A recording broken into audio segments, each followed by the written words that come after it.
Welcome. My name is Nicole Pappin, and I'm super excited that you're here with us today.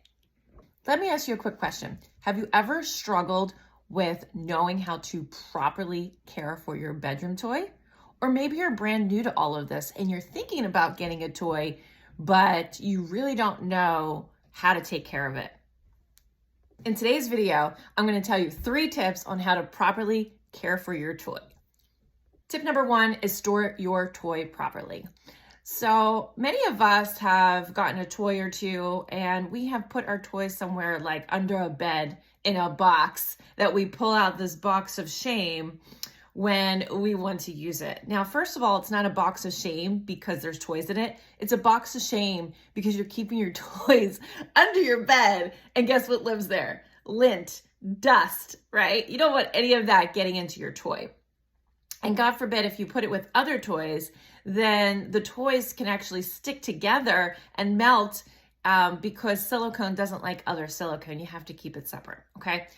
Another thing people do is they just put their toy in the nightstand, right? And you don't want to just do these things because when you pull the toy out and you're all excited to use it, you don't want to do what I like to call the lint pick of shame, right? You're picking the little like dust particles off your toy. You're like, I think it's safe enough to insert in my vagina. Stop.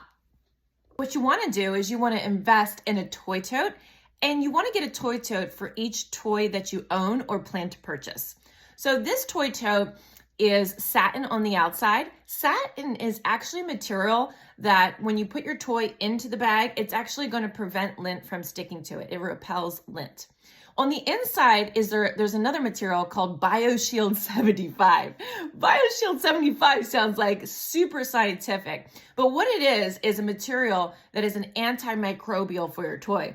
So while your toy is not in use, it's properly being taken care of and has the least amount of chances of lint and dust particles sticking to your toy. Tip number 2 is caring for your toy properly. A lot of women think it's okay to clean their toys with soap and water. And let me debunk that for you. So soap, first of all, has a fragrance in most of them, and that fragrance can actually throw off and irritate your pH. So then you have to call the gynecologist and explain what you were doing, and it's just a conversation you don't need to have. Number 2 is that soap also has something called soap scum, okay? No matter how much you wash this soap off the toy, there's going to be a little bit of residue, and that is called soap scum. And then that can get into your vaginal canal, right? And also cause a problem.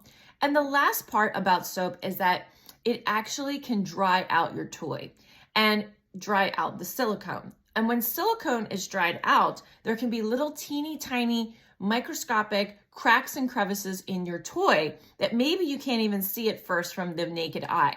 And what happens is that bacteria loves to go and hide in those little crevices and fester. And next thing you know, again, you're having a problem. You're calling your gynecologist, paying copay, and it really wasn't necessary to begin with. So what is a better option than soap? The dishwasher. No. In a dishwasher, again, the same thing can happen. Some people want to put their toy in there and clean it, but it can cause cracks and crevices that can actually lead to bacteria festering in there. Plus, you put your dishes in there, and I don't want my toys in the same area as my food and dishes, okay? So what do you clean your toys with? The best thing that you can do is invest in a bottle of our cleansing mist. This stuff is awesome and it's super easy to use. You take your toy, you rinse it under warm water, and then you spray, and then you rinse it again and you let it air dry on a lint-free cloth. Okay, that is all. That is it. Now, this stuff is super inexpensive, super affordable. You can see the bottle is ginormous, pretty much the size of my head. So it's going to last you a good amount of time.